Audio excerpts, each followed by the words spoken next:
ആദിമകാലം മുതൽ അങ്കമാലിയിലെ 3 പള്ളികളായ saint George പള്ളി, കാരേറ്റ് മാതാവിന്റെ പള്ളി, സെന്റ് ഹോർമിസിന്റെ പള്ളി എന്നിവ ക്രിസ്ത്യാനികൾക്ക് വേണ്ടി നിലനിന്നിരുന്നു. ഈ ദേവാലയങ്ങളുടെ പ്രശസ്തിക്കും നിലനിൽപ്പിനും ചില കാരണങ്ങളുണ്ട്. മാർത്തോമായുടെ സിംഹാസനം നിലകൊള്ളുന്ന പട്ടണം, ഈശോ സഭക്കാരുടെ ഇന്ത്യയിലെ ആദ്യകാല ആശ്രമം, ആദ്യ സെമിനാരി, ആദ്യത്തെ അതിരൂപത, ആർക്കേവ്സ്, മെത്രാന്റെ പള്ളിയും കോടതിയും നിലനിന്നിരുന്ന ഇടം, അർക്കതിയാക്കോന്റെ ഇരിപ്പിടം, ഇന്ത്യയിൽ സൂനകദോസുകൾക്ക് വേദിയൊരുക്കിയ സ്ഥലം, അതിരൂപത സഭ ഭരണം നടത്തിയിടം എന്നിവയെല്ലാമാണ്. ഇത് സെന്റ് മേരീസ് അഥവാ കരേറ്റ് മാതാവിന്റെ ദേവാലയം.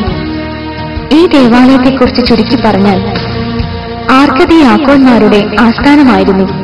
പിന്നീട് യാക്കോബായ സമുദായത്തിന് ലഭിച്ചതും 1-ാം മാർത്തോമായുടെ ഭരണകേന്ദ്രവുമായിരുന്നു. ഇന്ന് യാക്കോബായ സമുദായത്തിന്റെ ഭദ്രാസനമാണ് ഈ ദേവാലയം.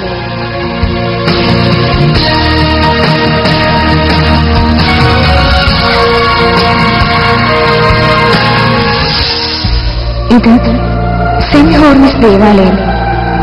ആദ്യകാല രേഖകളിൽ ഏറ്റവും വലിയ പള്ളിയായി വിശേഷിപ്പിച്ചിരുന്നത് ഈ ദേവാലയത്തെയാണ്.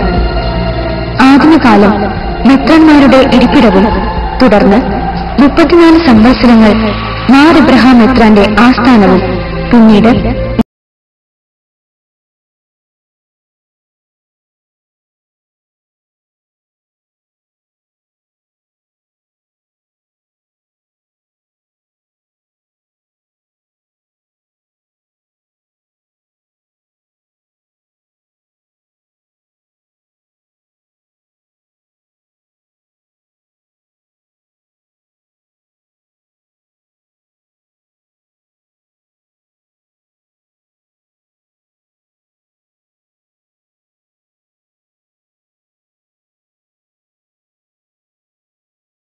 ഈ പള്ളിയുടെ നാമധേയത്തിന് കാരണമായ ഹോർമിസ് ആബത്തിനെ നെസ്തോറിയൻ വിശുദ്ധനെന്ന് ആരോപിച്ച് മറ്റൊരു വിശുദ്ധനായ ഹോർമിസിന്റെ നാമധേയം കൊടുത്തിരിക്കുന്നതായി 10-ാം ഡിക്രിയിൽ കാണുന്നു.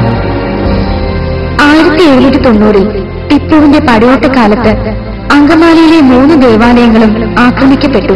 ദേവാലയങ്ങളുടെ അൾത്താരകളും ഭിത്തികളും സ്ഫോടക വസ്തുക്കൾ ഉപയോഗിച്ച് തകർക്കാൻ ടിപ്പു ശ്രമിച്ചു. ഈ ആക്രമണത്തിന്റെ സ്മരണകൾ നിലനിർത്തിക്കൊണ്ട് ദേവാലയത്തിന്റെ മുഖവാര ഭിത്തിയിൽ ഇപ്പോഴും ഒരു വിള്ളൽ ദൃശ്യമാണ്.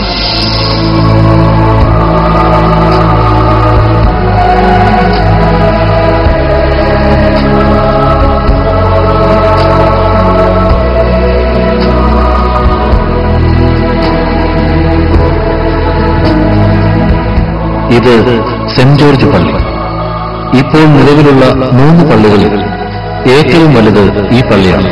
സഭാചരിത്രത്തിൽ ഒട്ടേറെ സംഭവങ്ങൾക്ക് സാക്ഷ്യം വഹിച്ചിട്ടുള്ള ഈ ദേവാലയത്തിന്റെ സ്ഥാപനകാലം AD 450-ലാണ്. പേർഷ്യൻ രീതിയിൽ നിർമ്മിച്ച് പോർട്ടുഗലിൽ നിന്നും കൊണ്ടുവന്ന വിശുദ്ധ ഗീവർഗീസിന്റെ പ്രതിമയാണ് ഇവിടെ സ്ഥാപിച്ചിരിക്കുന്നത്. അങ്കമാലിയുടെ പൗരാണികമായ പ്രൗഢിക്കും പ്രതാപത്തിനും വിശ്വാസ ചരിത്ര സത്യങ്ങൾക്കും യോജിച്ച രീതിയിൽ ശില്പചാരുതയോടെ നിർമ്മിച്ചിട്ടുള്ള പുതിയ പള്ളിക്ക് 24,000 ചതുരശ്ര അടി വിസ്തീർണമുണ്ട്. ഒരേ സമയം ഇവിടെ 8,000 പേർക്ക് വിശുദ്ധ കുർബാനയിലും മറ്റു ശുശ്രൂഷകളിലും പങ്കെടുക്കാൻ കഴിയും. 1997 നവംബർ 16-നാണ് പുതിയ ദേവാലയത്തിന്റെ ശിലാസ്ഥാപനം നിർവഹിച്ചത്. 8 വർഷം കൊണ്ട് നിർമ്മാണം പൂർത്തിയാക്കി 2006 ഡിസംബർ 31-ന് സീറോ മലബാർ സഭയുടെ ആർച്ച് ബിഷപ്പ് കർദിനാൾ